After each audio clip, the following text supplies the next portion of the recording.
여러분 안녕하십니까? 광주 MBC 뉴스데스크입니다. 광주와 전남에서도 독감 백신을 접종한 뒤 사망하는 사례가 잇따르고 있습니다. 오늘 광주와 순천에서 독감 예방주사를 맞은 80대 노인 2명이 숨졌고 지난 20일엔 목포에서 90대 노인이 사망했습니다. 보건당국은 백신과의 연관성은 낮다고 보고 있지만 정확한 원인 규명을 위해 조사를 벌이고 있습니다. 보도에 조희원 기자입니다. 지난 19일 순천의 한 동네 의원에서 독감 백신을 맞은 81살 A씨. 예방접종을 한 직후에는 별다른 이상을 보이지 않았습니다. 하지만 오늘 아침 갑작스럽게 가슴 통증을 호소하며 쓰러졌습니다. 의식하고 호흡이 없다고 그래서 흉통을 호소한 다음에 화장실에서 이제 쓰러졌다고 그 신고가 그렇게 들어왔습니다. A씨는 가족들의 신고로 곧바로 순천 한국병원으로 옮겨졌지만 오전 8시 50분쯤 숨졌습니다. 오늘 오전 기준 전국 14번째 사망자입니다. A씨가 맞았던 독감 백신은 녹십자가 생산한 지시플루 코드리밸런트로 지난 21일 사망한 제주 지역 68살 남성이 맞은 백신과 같은 종류입니다. 유가족에 따르면 A씨는 평소 고혈압과 당뇨, 협심증 등의 기저질환을 앓고 있었습니다. 또 광주 전남 지역에서는 상온 노출된 백신 17만 명분을 이미 전량 회수했기 때문에 병원 측은 사망 원인이 심근경색일 가능성에 무게를 두고 있습니다. 하지만 전남도는 정확한 사망 원인을 밝히기 위해 역학조사관을 파견하기로 했습니다. 발생 경위라든지 접종한 거랑 사망건 간에 인과관계가 있는 건지 거기 병원 진료하신 분들 면담하고 보호자분들 면담하고 이런 식으로 진행하시거든요. A씨와 같은 의원에서 독감 백신을 맞은 사람 중 추가 이상 반응을 보인 사례는 아직까지 접수되지 않고 있습니다. 보건당국은 만약의 사태에 대비해 고령자와 기저질환자의 경우 독감 예방접종을 하기 전에 반드시 의사와 상담할 것을 당부했습니다. MBC 뉴스 조희원입니다. 독감 백신을 맞고 사망하는 사례가 잇따르다 보니 맞아도 되는 건지 고민하시는 분들도 계실 겁니다. 방역당국은 백신에 대한 불신 때문에 예방접종률이 떨어지면 코로나19와 독감이 동시 유행할 가능성이 커지지 않을까 우려하고 있습니다. 보도에 이다현 기자입니다. 광주에서도 처음으로 독감 백신을 맞은 80대 여성이 숨지는 사례가 발생했습니다. 고혈압과 당뇨 등 기저질환이 있던 이 여성은 지난 19일에 독감 주사를 맞았고 사흘 뒤부터 호흡곤란과 의식불명 증상을 보이다 결국 숨졌습니다. 광주 전남뿐만 아니라 전국적으로 사망자가 잇따르자 독감 백신 접종자는 눈에 띄게 줄고 있습니다. 의료기관엔 제품에 문제가 없는지 맞아도 되는지 문의가 늘어났습니다. 컨디션이 좀 안 좋은데 맞아도 될지, 그리고 혹시 지금 맞는 주사가 제약회사나 이런 게 어떤 것인지에 대해서 문의가 더 많이 늘어나셨죠. 이렇게 독감 백신에 대한 불안이 커질수록 코로나19 방역이 위협을 받을 수 있다는 지적이 제기되고 있습니다. 백신을 맞지 않아 독감에 걸리는 시민들이 늘면 동시 유행 가능성이 높아지고 독감과 코로나19의 증상이 비슷해 방역 현장에서 혼선이 일어날 수 있기 때문입니다. 독감과 코로나19에 동시에 감염될 경우 사망률이 높아진다는 해외 연구 결과도 있습니다. 광주시는 아직까지 백신과 사망 사이의 인과관계는 없다며 접종을 권장하고 있습니다. 저희들은 이제 기본적으로는 맞으시라고 봅니다. 그래서 본인의 이제 건강 상태나 이런 거 봤을 때 컨디션 봐서 좋은 날 맞으신 것이. 하지만 전문가들은 접종을 권장하기 전에 원인부터 명확히 밝혀야 한다고 조언합니다. 예년과 달리 사망자 보고가 많으니까 그 부분에 대해서는 지금 부검을 들어간 부분 합쳐가지고 정부에서 속히 원인 규명을 하고 진상을 다 밝히는 것이 필요하다고 보는 겁니다. 독감 백신 상온 노출 사고에 이어 접종자들의 사망 사례가 잇따라 발생하면서 방역 당국에 대한 신뢰에 금이 간 상황에서 빠르고 정확한 조사 결과를 내놓아야만 국민들의 믿음을 되찾을 수 있을 것으로 보입니다. MBC 뉴스 이다현입니다. 광주와 장성에서 코로나19 지역 감염 확진자가 잇따라 나왔습니다. 광주시에 따르면 장성 요양병원에 입원하기 전 코로나 검사를 받은 40대 여성이 오늘 확진 판정을 받은 데 이어 이 여성과 접촉한 광주시 북구 문흥동의 친인척 2명이 오늘 오후 코로나 양성 판정을 받았습니다. 광주시는 이들 세 확진자의 동선을 조사하고 있습니다. 지난 여름 집중호우 때 5명의 목숨을 앗아간 곡성 산사태 기억하실 겁니다.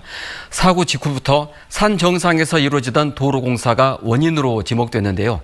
경찰은 안전관리를 제대로 하지 않은 인재라고 결론짓고 공사 관계자와 발주처 직원을 입건했습니다. 송정근 기자가 보도합니다. 하룻밤 사이에 주민 5명이 허망하게 숨진 곡성의 산사태 사고. 경찰은 총체적인 인재라고 결론 내렸습니다. 경찰이 특별수사단을 꾸려 2달 넘게 수사한 결과 허술한 안전관리가 공사 전반에 걸쳐 확인됐습니다. 시공사는 공사 과정에서 비탈면 안전검사 등을 제대로 하지 않았고 감리업체도 현장 주변 산사태 위험 요인을 확인하지 못했습니다. 또 공사발주처인 전남도 도로관리사업소 역시 관리감독을 소홀히 한 것으로 조사됐습니다. 흙 같은 거, 돌 같은 거를 저 골자구에다 막 쏟아 부어버렸어요. 그냥 비가 많이 오니까 그것이 겐단합니까? 쏟아내려버리. 그러면 여기 절대 산사태가 날 때가 아니에요.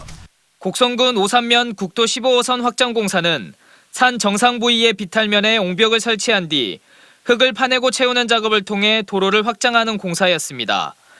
하지만 지난 6월부터 8월까지 계속된 비와 사고 당일 시간당 50mm가 넘는 많은 비로 토양이 비를 많이 머금게 됐고 결국 토압이 높아지면서 산사태가 발생하게 된 겁니다. 특히 경찰은 시공사가 공사 현장에 빗물이 스며들지 않도록 방수포를 설치해야 했지만 이런 안전시설물을 설치한 기록을 찾아볼 수 없었다고 밝혔습니다.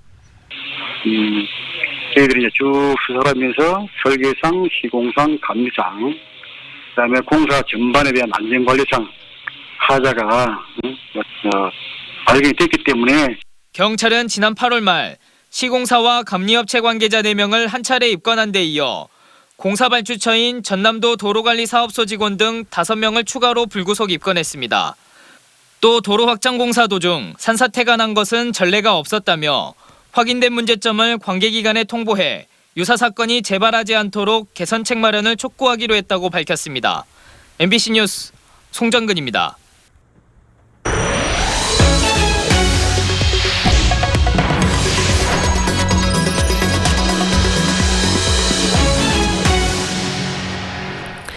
광주 제2순환도로 1구간은 세금 먹는 하마로 불립니다. 광주시가 사업자인 맥커리에 해마다 천문학적인 재정 지원을 해주고 있기 때문인데요.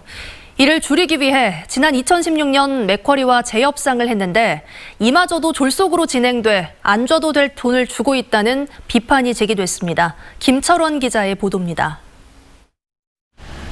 민간 자본이 건설에 운영 중인 광주 제2순환도로 1구간 5.67km 구간입니다.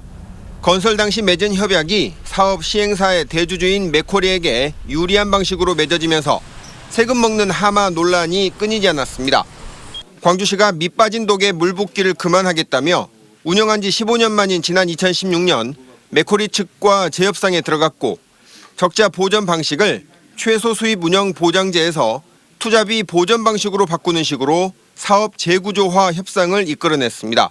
최소 운영 수입 어떤 보장, MRG 이걸 폐지를 합의하고 1,300억 원 정도의 시민의 혈세가 절감될 수 있는. 그런데 불공정을 바로잡기 위한 이 재협상도 졸속이었다는 비판이 제기됐습니다. 재협상에서 광주시가 인정해준 사업자의 투자 수익률은 9.8%, 1%대의 국채나 지방채 수익률 혹은 적어도 4.6%대 시중은행 당조대출 이자율을 적용할 수도 있었는데 수익률을 너무 높게 인정해줬다는 겁니다. 4%대 이자율을 적용하면 803억 원만 줘도 될 돈을 9%대 이자율을 적용해 1,710억 원이나 사업자에게 줌으로써 결과적으로 907억 원의 광주시 세금을 낭비했다는 건데 맥쿼리 측이 부담해야 할 법인세도 광주시가 대신 부담하고 있는 것으로 드러났습니다. 지난번 사업 재구조화 협상을 이렇게 졸속으로 했던 맥쿼리 인사들에 대해서도 검경의 수사 조치, 재수사를 촉구를 좀 하고 또 새롭게 이거 전체적인 재실사, 재조사를 좀 해야 될 필요가 있다고 생각하는데 시장님 생각 어떻습니까? 광주시도 재협상의 문제점을 인식하고 사업자로부터 운영권을 회수할 수 있는지를 뜻하는 공익처분 용역을 법무공단에 맡긴 상태라고 밝혔습니다.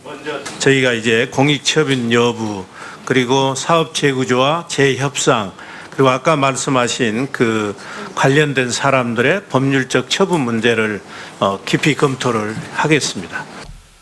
이 순환도로 1구간에서 맥쿼리는 지금까지 광주시 예산 2,860억 원, 시민들 통행료 2,780억 원 등 모두 5,651억 원을 챙겨갔고 앞으로 9년 동안 4,028억 원의 세금과 통행료를 더 걷어갈 예정입니다. 다음 달에 나올 공익처분 용역 결과에 관심이 쏠립니다. MBC 뉴스 김철원입니다. 요즘 산행 계획하는 분들 있으시죠? 내일부터 2주 정도가 단풍이 가장 예쁠 때라고 하는데요. 코로나로부터 안전하게 단풍을 즐길 수 있는 방법을 이다솔 기상캐스터가 알려드립니다. 오늘은 종일 하늘빛이 흐렸습니다. 어제 비가 내리면서 오전 중에는 안개가 짙었고 오후 들어서는 황사가 몰고 온 미세먼지가 가득했기 때문입니다. 상강인 내일부터는 찬바람이 밀려오면서 하늘은 다시 쾌청해지겠는데요. 날은 더 쌀쌀해지겠습니다. 전남 지역에서는 아침 기온이 5도 안팎을 보이는 곳이 많겠고 광주에서도 아침 기온은 9도 안팎, 낮 기온은 15도 안팎으로 아침 기온과 낮 기온 모두 오늘보다 3, 4도가량 낮아지겠습니다. 깊어가는 가을 속에 단풍은 점차 고운 빛깔을 드러내고 있습니다. 산 전체의 80%가량 단풍이 들었을 때 단풍이 절정이라고 하는데요. 지리산과 남부지방에서는 내일부터 11월 6일 사이에 단풍 절정이 예상됩니다. 본격 단풍철로 접어든 데다 사회적 거리 두기가 1단계로 하향 조정되면서 입산객은 증가하는 추세입니다. 날씨도 시원하고 단풍철도 되고 계절도 좋고 그래서 마음도 좋고 그래요. 그래서 한 번씩 이렇게 나오게 돼요. 마스크 쓰고 산행을 해도 기분 너무 좋죠.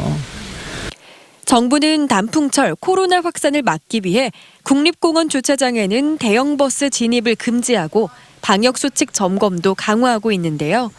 무등산의 경우는 탐방객이 몰리지 않는 저밀접 탐방로를 안내하는 등 감염 예방에 힘쓰고 있습니다. 무등산 산 정상부와 목교, 장불재, 중머리재 쉼터에 출입 금지선을 설치하여 탐방객에 밀집하지 않도록 하고 있으며 산행을 할 때에도 마스크 착용과 2m 거리 두기는 필수입니다. 또 개인 차량을 이용해서 가급적 소규모로 이동하시는 게 좋겠고요. 산행 중 단체 식사나 산행 후 뒤풀이는 자제하는 등 방역 수칙을 철저히 이행하면서 안전한 산행 즐기시기 바랍니다. MBC 뉴스 이다솔입니다. 신양파크 호텔 부지에 공동주택단지 사업을 추진하는 것과 관련해 시민단체들이 조성 계획을 취소할 것을 촉구했습니다. 무등산 신양캐슬 신축 반대 시민연대는 오늘 기자회견을 열고 자연녹지인 무등산 신양파크 호텔 자리에 공동주택 개발 행위는 가능하지 않다며 무등산 입지에 맞게 복원해야 한다고 주장했습니다.